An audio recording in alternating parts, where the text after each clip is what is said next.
Ebullient greetings.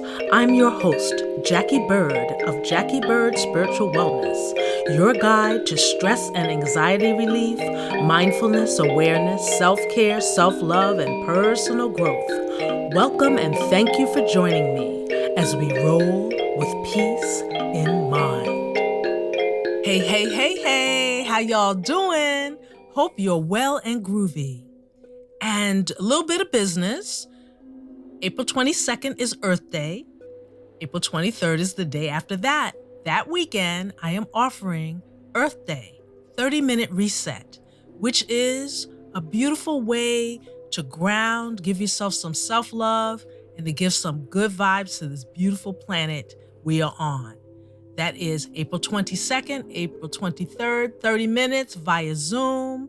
I hope that you join me. The information to register is in the show description.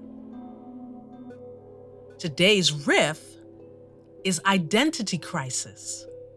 Who the heck am I now?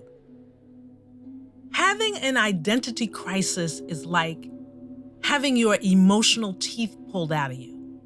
And what's left is the painful question, who the heck am I now? They are frightening because it does feel like your whole world is falling apart and that a part of you is dying. In reality, that is exactly what's happening. The status quo in which you identified with is no longer, and you heavily feel the absence of what or of whom you so strongly identified with. The mind says, there's no me without you or it. Matter of fact, there was a love song from the 70s by the Manhattans called There's No Me Without You. Really good love song. Anyway, I digress. As we're going through our identity crisis, we can't see that the loss has now created space for a new form, a new self, not unlike the caterpillar coming out of its chrysalis, casting off the old to emerge as the magnificent butterfly. In the larva's case, instinctively it knows this is a part of its process. In the case of the human, not so much. We're not a fan of identity crises, for they are not comfortable places to be in.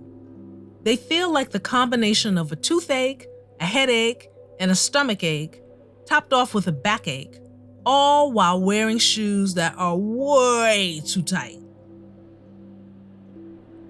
What is an identity crisis? Well, if you've had one or are going through one now, you already know the answer and don't need clarification from the dictionary. But anywho, since I like looking things up, here goes with a definition of identity crisis from the Oxford Dictionary. A period of uncertainty and confusion in which a person's sense of identity becomes insecure, typically due to a change in their expected aims or role in society, unquote. It's funny, looking at the definition does nothing to convey the depth of loss one feels while going through it. When I was going through mine, I remember I was in such a state of despair that I started crying on the train one day, continued crying on the walk home, and once in the house, my then partner leaped up and tried to comfort me. The poor guy did his best, but I just wanted to cry alone. I went into the bathroom. I didn't really understand what was happening to me at the time, so I couldn't explain it. I couldn't say, dude, I'm crying because a part of me is like torn out, and explain why. I couldn't explain it. I just knew what I was feeling. He wanted an explanation, of course, and understandably so. You know, your other half walks in sobbing. You want to know whose ass to kick. But I didn't feel like talking or trying to figure it out at that time. I just wanted to bawl. I just wanted to cry. And I did, because what I knew for sure was that I was so unhappy. What was going on? I was morbidly unhappy in my career, but too scared to leave it. That didn't even occur to me as an option. I was that thing I had pursued for most of my life at that point. What, who, why, where was I without that identity? Oh my God, what was I going to do? I couldn't imagine myself without that life. Okay, there is a purpose. Trust me on this one. How did I get through it? Drum roll, please. How did I get through it? Answer: by going through it. There is no other way. There is no magic poof button that says, identity crisis, be gone. There is no delete button, no do-over button or eraser. There is no AI program to make you feel better. The mirror is held up in full view. One step at a time. One step at a time. That's how you go through it. One step at a time. When I was calmer during that time, I began to hear better. A realization here, a decision there. And as I got on with the doing of living, I began to see more light. Heck, I got to travel the world as a guest teacher and choreographer as a result of the choices I made. I got to reintroduce myself to myself and remember some things I had forgotten. I began to call upon skills that had lain dormant, some since childhood. I began to realize a fuller expression of me.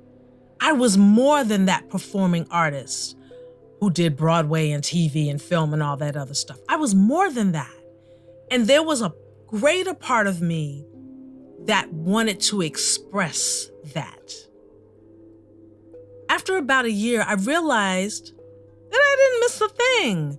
I didn't miss that thing I had done for most of my time on the planet. I began making more conscious decisions, not just traveling along because you're supposed to do this or that for the career. I was A-okay with the rivers my life was flowing down. I was now in a happy space as a result of moving through that important identity crisis. And good grief, if you're going through that right now, I know there is no way you can see being on the other side of it. But I'm going to tell you, I would not be sitting happy in my own skin without having had that life event. That I can tell you. These things, if you are looking to move through it the best you can, have a way of informing you more about yourself. And, sometimes we just don't want to do that. We don't want to get a deeper look into ourselves. But life has a way of turning your focus in that direction. Now, you don't have to look, but life will turn you that way. And then, of course, the choice is up to you as to whether you're going to examine what messages and lessons are within whatever the crisis is. I probably said that wrong. I know I'll listen to this later and go, oh, bad English. But anywho, I remember as I was stuck in the quagmire, reading this wonderful article that came out in O Magazine at the beginning of my crisis. It's entitled, Are You Listening to Your Life? By Parker J. Parker. Reading that at the time was a lifeline. It let me know that I was not cuckoo for Cocoa Puffs and that what was happening was part of the natural order. And there's a quote I'd say to myself while thrashing around in the darkness. I love it so much I had to go find the article because it was buried somewhere.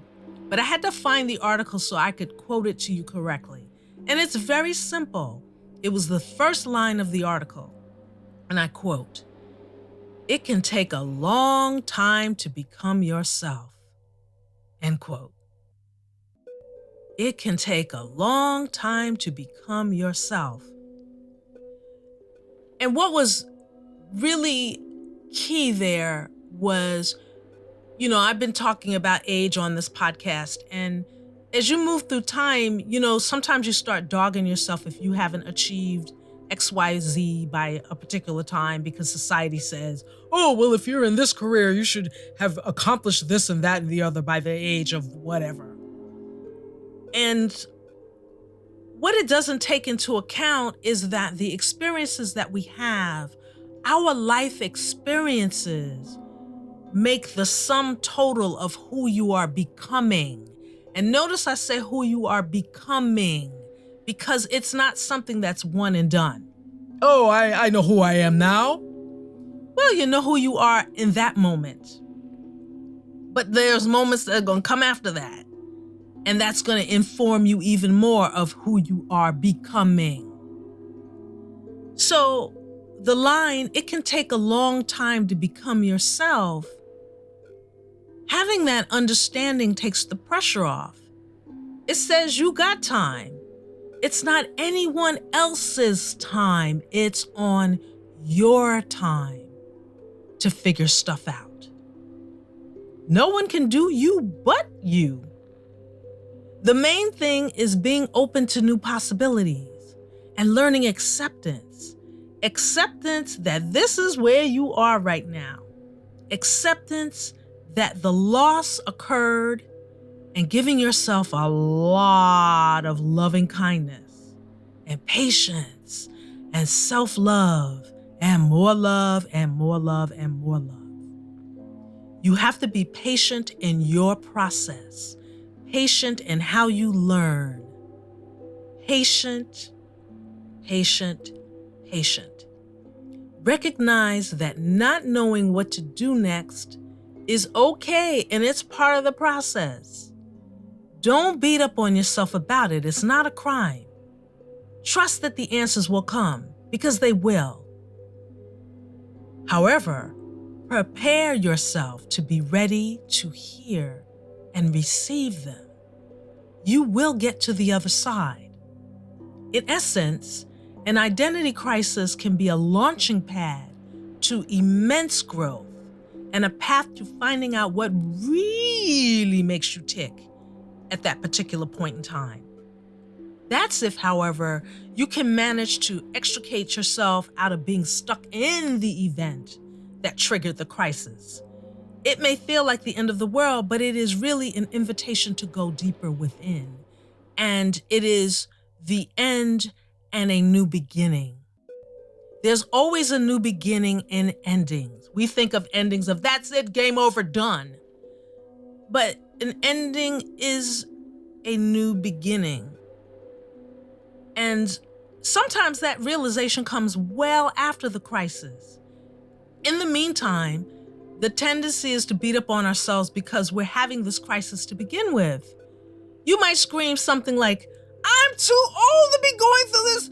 I shouldn't be going through this. Why am I going through this? Make it stop. I don't want to go through this. It hurts. It hurts. It hurts. It hurts. It hurts. Then you may come up for air and say, what must other people be thinking and saying about me? I feel so stupid. Make it stop. Make it stop. Make it stop. And so on and so forth and blah, blah, blah, blah, blah, blah. And the crisis continues. Unless you say, I'm starting with the one in the mirror. I'm asking him, her, they to change his, her, their ways. And no message could have been any clearer. Michael Jackson, The Man in the Mirror, that's what I pull that from. I'm starting with the man in the mirror. In my case, I'm starting with the woman in the mirror. But the basic thing, if you don't know the tune, is saying that it starts with you. And while the song takes on global connotations, it's also a call for each one of us to look within ourselves. An identity crisis can say, okay, wake up, time to take inventory. And even though it can sound like a loud knocking on your door at 2 o'clock in the morning, actually it's more like a loud kicking the door in at 2 in the morning. Mental housekeeping is always a good thing to do, though so very painful at times. Getting in touch with and enabling yourself to open and receive guidance and answers will not happen as long as you're in the oh my God, oh my God, oh my God, oh my God phase. Yeah, you can't hear because all you can hear is oh my God, oh my God, oh my God. Getting still, breathing, and listening are the keys to receiving divine guidance. Inner noise and chatter block the hearing centers. Some ways to get quiet are through a meditation practice. You hear me say this a lot. Being present in any given moment, immersing in nature, doing more of the things you love, and trust. These are ways to receive the images, the messages that are trying to reach you. You will hear more answers to questions like, what makes me tick now? How am I being urged to expand my horizons? What is there for me to see right now? What is being asked of me? And sometimes the question you'll ask is a simple, now what? And you can get through this.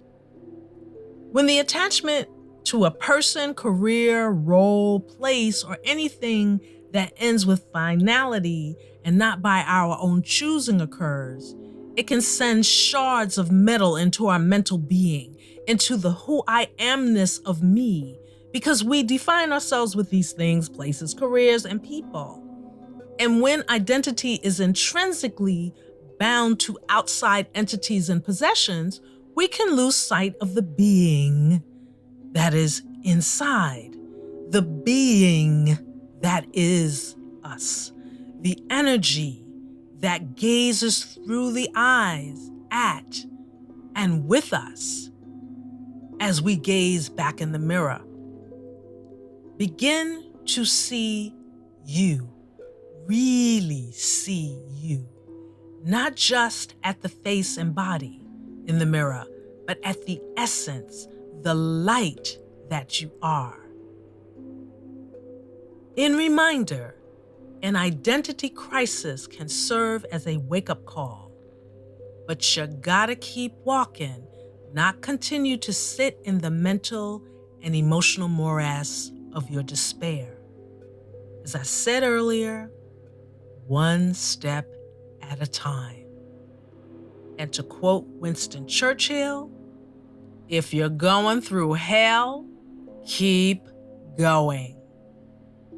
Thank you so much for listening, and please share this podcast with friends, colleagues, frenemies, and family. Also, please consider becoming a patron of this podcast.